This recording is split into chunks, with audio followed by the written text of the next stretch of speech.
Akhirnya rod poneglyph terakhir sudah diketahui letak keberadaannya dan posisi benda itu saat ini berada dengan seseorang yang punya bekas luka bakar. Nah, jadi siapakah sebenarnya orang misterius ini? Mengapa dia membawa rod poneglyph terakhir ini dan apa tujuan dia sebenarnya? Jadi, mari kita pecahkan.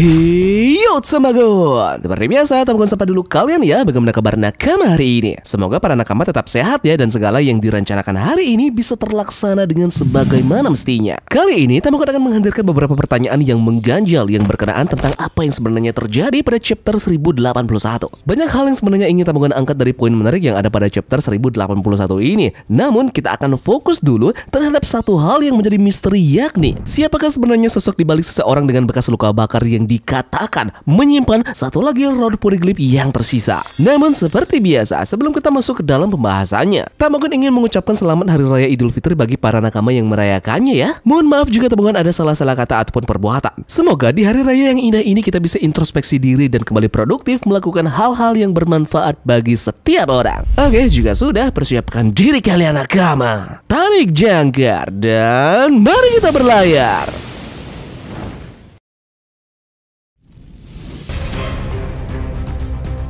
Chapter 1081 kembali mengungkit seseorang dengan bekas luka bakar yang dimaksud oleh Iyutas Kapten Kid. Sosok ini diketahui sangat amat penting karena ternyata bukan hanya bajak laut Kid saja yang tahu informasi mengenai orang ini. Terungkap juga bahwa bajak laut Kurohige juga tahu akan hal ini, dan bahkan informasi menarik lainnya pun terlontar dari kata-kata anggota dari bajak laut Kurohige mengenai sosok dari pria dengan bekas luka bakar ini. Ternyata seseorang dengan bekas luka bakar ini memiliki rod poneglyph yang terakhir berdasarkan informasi yang kita ketahui dari Jesus Burgess. Jadi itulah sebabnya seseorang misterius ini menjadi incaran daripada bajak laut yang ingin mendapatkan One Piece karena dia merupakan orang yang salah satunya, tanda petik, mempunyai kunci untuk mendapatkan harta karun legendaris tersebut. Jauh daripada hal itu, kita pun mendapatkan sesuatu yang benar-benar unik lagi dari informasi anggota Kurohige mengenai pria dengan bekas luka bakar ini. Hal itu dilontarkan oleh Lavitte yang mengatakan bahwa sosok misterius ini ternyata berpergian dengan kapal hitam, dan lebih spesifik lagi, dia mengatakan bahwa orang ini bisa membuat pusaran air yang sangat besar di lautan. Lavitte pun mengira kemampuan itu mungkin saja adalah buah iblis yang dimiliki oleh orang tersebut. Dengan informasi yang sangat banyak ini, kita pun bisa berasumsi liar mengenai siapa kira-kira orang yang mempunyai ciri dari yang dikatakan oleh Lavitte ini. Ada banyak sekali karakter yang muncul di benak Tamagon tentang siapa sebenarnya seseorang dengan bekas luka bakar yang akan menjadi kunci utama dalam memperebutkan One Piece. Salah satu karakter yang patut kita curigai yang mengarah ke seseorang dengan bekas luka bakar ini bisa jadi adalah Monkey D. Dragon. Dengan mengetahui semua ini, tentu kita sangat curiga kan dengan simbol ataupun tato yang dimiliki oleh Dragon yang berada di wajahnya. Simbol yang dimiliki oleh Dragon ini tidak semata-mata Oda Sensei menaruhnya di wajah Monkey D. Dragon tersebut. Simbol yang dimiliki oleh Dragon ini tidak ada pada saat eksekusi dari Raja Bajak Laut, yaitu Goldie Roger. Pada saat itu wajah dari Dragon tidak memiliki simbol apa-apa. Kita juga bisa melihat Dragon yang berusia 33 tahun tanpa tato wajah pada saat dia bertemu dengan Dr. Vegapunk di Ohara, dan sepertinya dia bukan tipe orang yang suka bersenang-senang, dan mungkin tato itu bisa jadi kunci untuk menutupi luka bakarnya. Tato yang dimiliki oleh Dragon ini berbentuk seperti garis menyilang berwarna merah yang di dalamnya terdapat bentuk kubus yang berwarna merah seperti bentuk dari batu rod poneglyph. Mungkin saja Dragon ada hubungannya dengan rod poneglyph yang dimana dirinya sangat bertentangan dengan pemerintahan dunia, dan dirinya juga memiliki darah keturunan bangsa Di yang menjadi musuh alami dari para dewa langit dari pemerintahan dunia.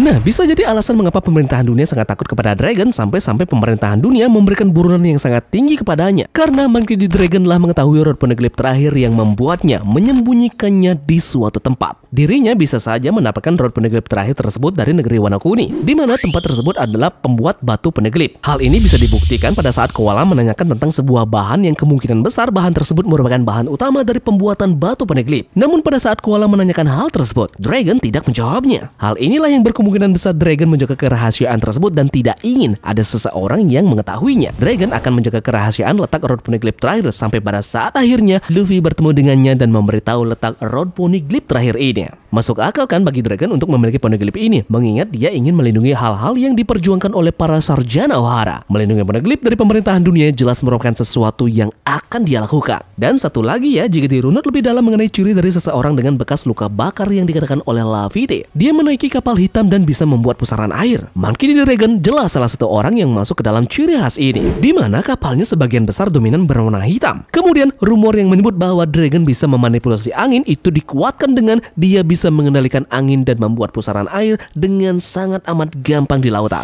Apalagi di sini Shiryu mengatakan bahwa kemungkinan seseorang dengan bekas luka bakar ini ada hubungannya dengan pemerintahan dunia. Shiryu menjelaskan bahwa pemerintahan dunia punya sisi gelap yang dimana sudah pasti mereka punya satu atau dua rod poneglyph yang mereka sembunyikan karena mereka tidak ingin ada satu bajak laut pun mencapai Pulau Latil. Jadi kita bisa asumsikan bahwa seseorang dengan bekas luka bakar ini ada hubungannya dengan pemerintahan dunia, bahkan pernah menjadi bagian dari pemerintahan dunia. Nah, rumor yang menyebut bahwa Monkey D. Dragon pernah menjadi angkatan laut, teori ini akan make sense dengan kata-kata dari Shiryu tadi, yang dimana bisa jadi Dragon yang mengambil alih benda ini dari pemerintahan dunia dan membawanya kabur kemudian membentuk pasukan revolusi. Kemungkinan selanjutnya yang memiliki ataupun menyimpan rod poneglyph terakhir yaitu bangsa D itu sendiri. Ada dua bangsa D yang memiliki bekas luka bakar. Pertama, Dragon yang kita sebutkan tadi. Yang kedua adalah Jaguar D Soul. Kenapa harus bangsa D lah yang menjaga rod poneglyph terakhir? Yap, bangsa D merupakan bangsa yang paling ditakuti pemerintahan dunia dan paling dihormati pada abad kekosongan sebelum kerajaan bangsa D dihilangkan oleh Im Sama dari sejarah One Piece. Rod poneglyph memilih untuk dijaga oleh seseorang yang tepat dan memiliki keturunan bangsa D. Dan seperti Jaguar D Soul yang memiliki nama D di dalam namanya, dia pun juga sepertinya memiliki bekas luka bakar di bagian wajahnya yang dia dapatkan ketika kejadian pemusnahan besar-besaran di Pulau Ohara. Jaguar D Soul juga merupakan sosok yang menyelamatkan Nico Robin saat Pulau Ohara dihancurkan yang sebelumnya dinyatakan kalah dalam pertarungan melawan Aokiji. Namun, semua prediksi tersebut dibantah oleh Oda Sensei. Chapter 1067 terungkap bahwa Jaguar D Soul ini masih hidup meski sekujur tubuhnya diperban karena terluka dari kejadian di Pulau Ohara. Pada chapter tersebut dijelaskan juga bahwa Jaguar D Soul ini telah menyelamatkan buku-buku sejarah peninggalan dari ilmuwan Ohara. Jaguar D Soul membawa buku-buku tersebut ke Pulau Elba, pulau para raksasa. Nah, bisa jadi Jaguar D Soul juga memegang salinan rod poneglyph yang tersimpan rapi di perpustakaan Ohara. Oleh karena itu nantinya ketika Luffy sudah mencapai Pulau Elba, di sanalah Luffy bersama dengan Nico Robin akan mengetahui sejarah dari abad kekosongan yang dimana Nico Robin membaca dari buku-buku peninggalan ilmuwan Ohara dan Nico Robin juga membaca rod poneglyph terakhir sebagai petunjuk terakhir untuk menuju Pulau Laugh-Tale. Soul juga termasuk bagian dari pemerintahan dunia kan? Jadi Jaguar D Soul ini adalah karakter yang juga punya persentase kuat dengan asumsi bahwa dia adalah seseorang dengan bekas luka bakar.